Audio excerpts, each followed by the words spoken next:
What are you hoping that America's approach is going to end up being as someone with a deep affinity for Venezuela? And then what do you think Trump's approach is going to be as someone that's responsible to US taxpayers? I think the reality is that none of us know what's going to happen. That I think we have to be honest about that and go, at this point, none of us know. I think Delcy Rodriguez is going to be in charge for 90 days. So she has a 90-day interim period. And I think the reason why they didn't remove the entire government is because it would have destabilized the country too much. And there was a potential to go for it to descend into chaos. If you look at what the Americans did and what we did and its allies did in Iraq or in Afghanistan, they had this kind of rather idealistic, it was incredibly idealistic idea that we were going to bring democracy. We were going to bring democracy and Western liberal values to countries like Iraq, Afghanistan, and others, which is, to put it bluntly, demented. It's a completely different culture. These countries are essentially arbitrary lines on a map where different warring tribes are essentially permanently engaged in conflict with one another along racial and also religious grounds. Venezuela is slightly different to that. So people comparing Venezuela to those countries, for me, it's a lazy comparison. Venezuela has had democracy. Our last dictatorship ended in the mid-60s. Ever since then, we've had a democracy. Now, admittedly, it's a highly corrupt democracy. You can argue whether democracy actually worked for the country, but it was a form of democracy nevertheless. If you remember, Chavez was democratically elected. Now, we've had a dictatorship for the best part of 27 years, but that doesn't mean that we can't go back to a democracy. But if I'm being honest with you, I don't think Trump or his cronies particularly care about that.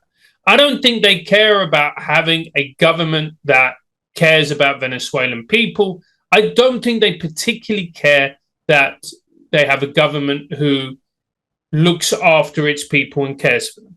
I think what they care about most of all is that there is a government in place in Venezuela that is on board and on side with the Americans and lets them get the oil and extract it and sell it and is a good business partner. I don't think they particularly care about regime change, if I'm being brutally honest. Yeah, because that is, going back to Trump criticism, that is the one from the left. We've seen the protests anti what's happened here coming from, obviously, people that have never been to Venezuela, but people saying that this is just a naked oil grab, hands off the Venezuelan people. You're saying they might have somewhat of a point? I think, look, it's definitely about oil. It's about resources. It's about the fact that you had, like I said before, a dictator who wasn't playing ball. Trump, at his core, is a pragmatist. I wouldn't say he's ideological in the way that the Republican Party used to be, who are avowedly neoconservative. I think he's far more pragmatic than that. What I think he wants a Venezuela that is not going to be a threat to America, that's going to play ball, and that is going to allow its oil and its resources to be mined and is going to be able to conduct business. America has never had a problem with dealing and working with despotic regimes, evil dictators, as long as they operate and work within American interests. I just think that's the simple reality of it. There's a large part of me that would love for a better government to come in and, govern properly and give Venezuelan people hope and dignity back. I really do. As we stand now, I'm not sure how realistic that is. There is one criticism that I'm actually quite partial to, which is the idea that Trump just bypassed Congress. So this was defended by the Trump and Rubio as going, it's not an act of war. This is, it's basically a criminal case. We went in, we got the guy that the Justice Department wanted, and we got out of there. We didn't declare war. I I can't get on board with that. I think if Australia came and just kidnapped Keir Starmer, I think you personally might be helping our troops find where he is. But I think as a country, you're welcome to him, mate. Yeah, you'd be like, it's that room there. No, the one on the left. But I think that, like, once you'd come down from the adrenaline rush of finally getting rid of Keir Starmer, you would have to acknowledge that on some level, Australia and the UK would be at war. We stole your leader. I mean, if Venezuela went in and stole Trump, game on. I just think this is something that the US Congress should have been notified about. This is something that everyone needs to be on the same page on. How do you feel about that? Look, as somebody who is half Venezuelan and has South American heritage and understands a little bit of the history of the region, America has been involved in regime change for longer than both of us have been around. You know, they have been involved in regime changes since how can I put this, for the last 100 or so years.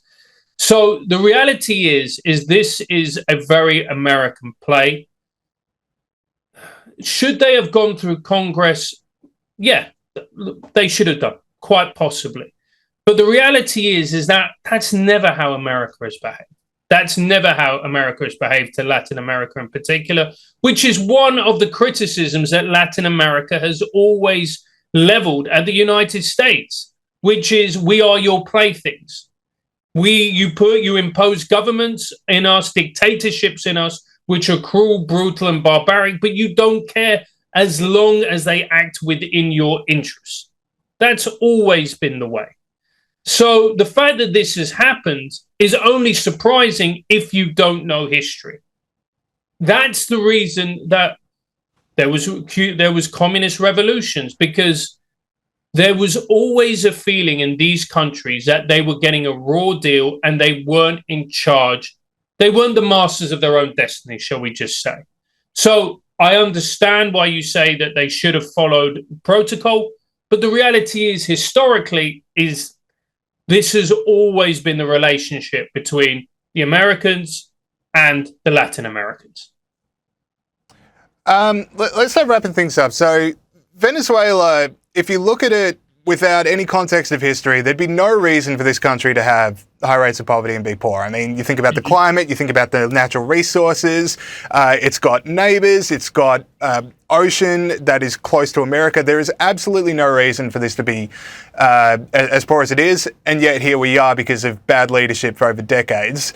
But you do need the muscle memory. You say that Venezuela was a democracy up until the 60s. You do need a muscle memory of how things are supposed to be in a free market and democratic system, or you are going to slide back into strongman. I mean, 1991, Russia, Cold War ends, but Russia, you know, they don't really know what it is to have a democracy. They don't know what it is like. So obviously they just fall back on muscle memory of strongmen run the countries. What are the odds that, you know, 30, 40 years from now, Venezuela's kind of like an Argentina, kind of like any other nation in that it's functional, things are happening. If you are impoverished, the government look after you. If you do want to run your own business, the government's not going to be meddling, and there is a functioning capitalist democratic system. Well, so to inject a ray of hope, I was watching a lecture by this economist, and he was saying Venezuela is so rich. It is so rich in natural resources that it's like a salvavidas, which they call it in Venezuela, which is a life jacket. Whatever you do to a life jacket, it will always float. It doesn't matter the conditions. It doesn't matter what's happening around it, how rough the sea is. It will always float. That's Venezuela. The only way you can keep a life jacket underwater is if you physically hold it there and you use your body weight and your strength to keep it down. And that's what the government have been doing in Venezuela. They have been physically keeping it underwater and preventing it from flourishing, because it's only by doing that can they keep on enriching themselves, can they keep on maintaining their power over the country. So I'm hopeful, because I believe you always have to have hope. That's the only way to live in life. I think the only way to actually operate and to move through is to go, look, Venezuela has the potential to be one of the richest countries in the world. It's facing desperate times. It's currently with a government that is corrupt, authoritarian, communist, evil. But if something can happen, and stranger things have happened before, and we actually get a government in that works for the people and wants to do its best by the Venezuelan people, this country can be transformed like no other. It's so rich. The potential is just stunning. And I think that is what every Venezuelan person wants. The word hope in Spanish is esperanza. And the first part of that word is espera, which means to wait. And myself, my family, Venezuelans, we've been waiting for a long time.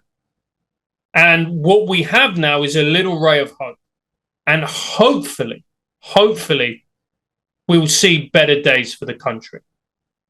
But I think at the moment, it's just that one solitary ray, and we'll see what happens. And maybe America will be like, well, as long as the government is acting within our interests, then that's good enough for us. Or maybe Trump behaves with some type of integrity and installs a leader or helps to bring about a leader that has Venezuela's best interests at heart. We can only wait and we can only hope, James. Yeah, absolutely.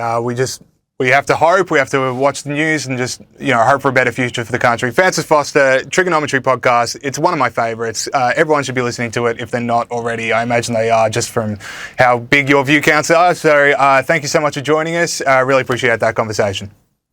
Thanks, James. Pleasure, mate.